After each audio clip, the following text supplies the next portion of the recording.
بسم الله الرحمن الرحيم. الحمد لله الذي أنزل على عبده الكتاب ولم يجعل له عوجا قيما لينذر بأسا شديدا من لدنه ويبشر المؤمنين الذين يعملون الصالحات أن لهم أجرا حسنا ماكثين فيه أبدا وينذر الذين قالوا اتخذ الله ولدا ما لهم به من علم ولا لآبائهم كبرت كلمة تخرج من أفواههم إن يقولون إلا كذبا فلعلك باخع نفسك على آثارهم إن لم يؤمنوا بهذا الحديث أسفا إنا جعلنا ما على الأرض زينة لها لنبلوهم أيهم أحسن عملا وإنا لجاعلون ما عليها صعيدا جرزا أم حسبت أن أصحاب الكهف والرقيم كانوا من آياتنا عجبا إذ أوى الفتية إلى الكهف فقالوا ربنا آتنا من لدنك رحمة وهيئ لنا من أمرنا رشدا فضربنا على آذانهم في الكهف سنين عددا ثم بعثناهم لنعلم أي الحزبين أحصى لما لبثوا أمدا نحن نقص عليك نبأهم بالحق إنهم فتية آمنوا بربهم وزدناهم هدى وربطنا على قلوبهم إذ قاموا فقالوا ربنا رب السماوات والأرض لن ندعو من دونه إلها لقد قلنا إذا شططا هؤلاء قومنا اتخذوا من دونه آلهة لولا يأتون عليهم بسلطان بين فمن أظلم ممن افترى على الله كذبا وإذ اعتزلتموهم وما يعبدون إلا الله فأووا إلى الكهف ينشر لكم ربكم من رحمته ويهيئ لكم من أمركم مرفقا وترى الشمس إذا طلعت تزاور عن كهفهم ذات اليمين وإذا غربت تقرضهم ذات الشمال وهم في فجوة منه ذلك من آيات الله من يهد الله فهو المهتد ومن يضلل فلن تجد له وليا مرشدا وتحسبهم أيقاظا وهم رقود ونقلبهم ذات اليمين وذات الشمال وكلبهم باسط ذراعيه بالوصيد لو اطلعت عليهم لوليت منهم فرارا ولملئت منهم رعبا وكذلك بعثناهم ليتساءلوا بينهم قال قائل منهم كم لبثتم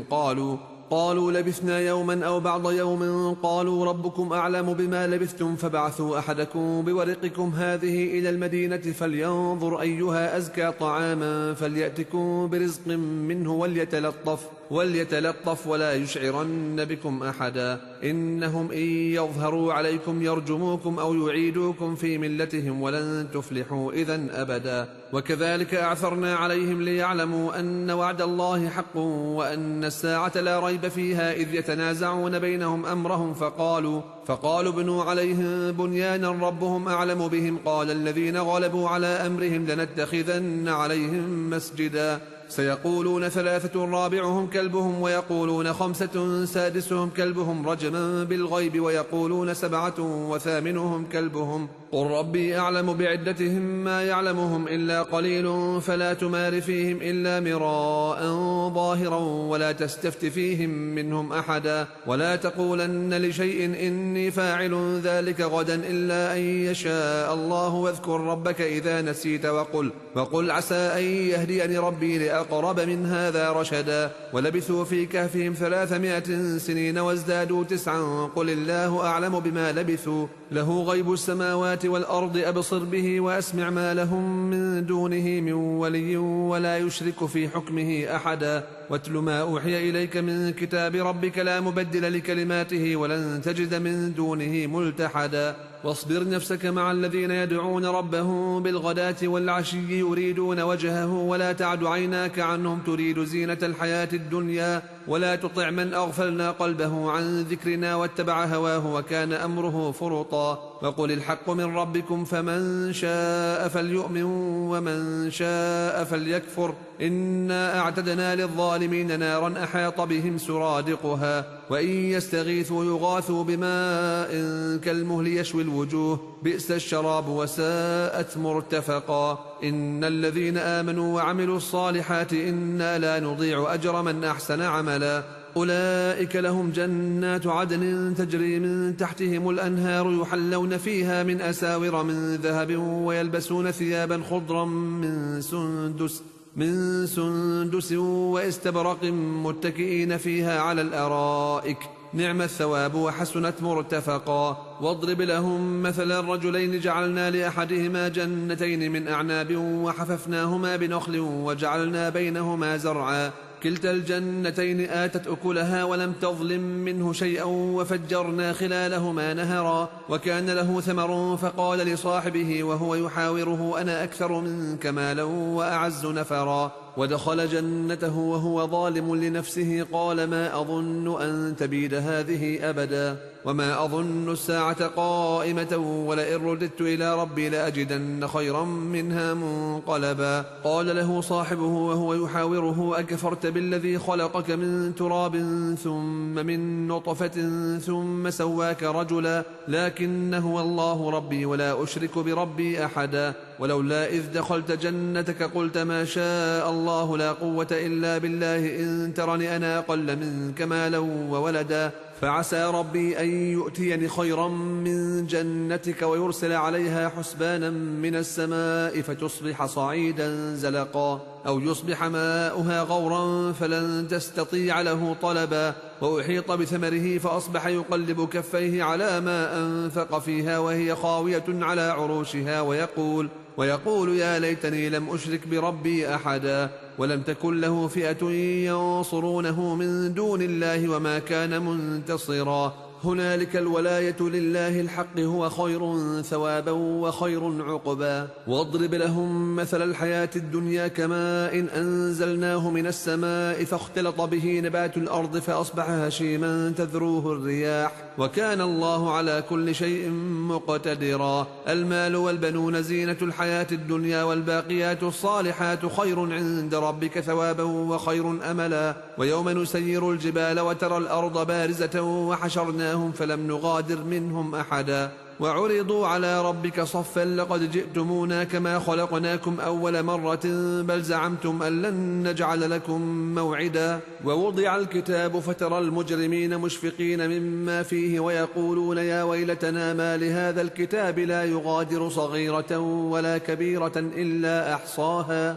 ووجدوا ما عملوا حاضرا ولا يظلم ربك أحدا وإذ قلنا للملائكة اسجدوا لآدم فسجدوا إلا إبليس كان من الجن ففسق عن أمر ربه أفتتخذونه وذريته أولياء من دوني وهم لكم عدو بئس للظالمين بدلا ما أشهدتهم خلق السماوات والأرض ولا خلق أنفسهم وما كنت متخذ المضلين عضدا ويوم يقول نادوا شركائي الذين زعمتم فدعوهم فلم يستجيبوا لهم وجعلنا بينهم موبقا ورأى المجرمون النار فظنوا أنهم مواقعوها ولم يجدوا عنها مصرفا ولقد صرفنا في هذا القرآن للناس من كل مثل وكان الإنسان أكثر شيء جدلا وما منع الناس أن يؤمنوا إذ جاءهم الهدى ويستغفروا ربهم إلا أن تأتيهم سنة الأولين أو يأتيهم العذاب قبلا وما نرسل المرسلين إلا مبشرين ومنذرين ويجادل الذين كفروا بالباطل ليدحضوا به الحق واتخذوا آياتي وما أنذروا هزوا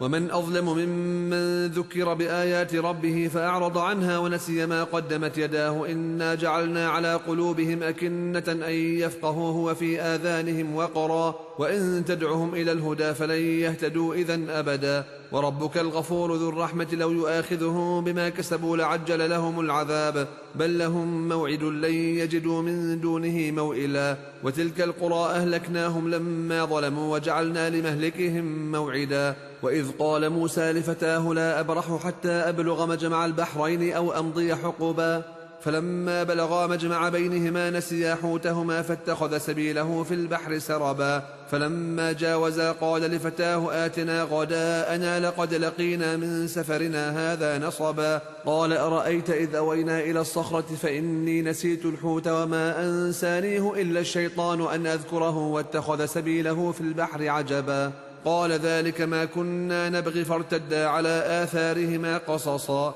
فوجدا عبدا من عبادنا آتيناه رحمة من عندنا وعلمناه من لدنا علما قال له موسى هل أتبعك على أن تعلمني مما علمت رشدا قال إنك لن تستطيع معي صبرا وكيف تصبر على ما لم تحط به خبرا قال ستجدني إن شاء الله صابرا ولا أعصي لك أمرا قال فإن اتبعتني فلا تسألني عن شيء حتى أحدث لك منه ذكرا. فانطلقا حتى إذا ركبا في السفينة خرقها. قال أخرقتها لتغرق أهلها لقد جئت شيئا إمرا. قال ألم أقل إنك لن تستطيع معي صبرا. قال لا تؤاخذني بما نسيت ولا ترهقني من أمري عسرا. فانطلقا حتى إذا لقيا غلاما فقتله. قال أقتلت نفسا زكية بغير نفس لقد جئت شيئا نكرا. قال ألم أقل لك إنك لن تستطيع معي صبرا. قال إن سألتك عن شيء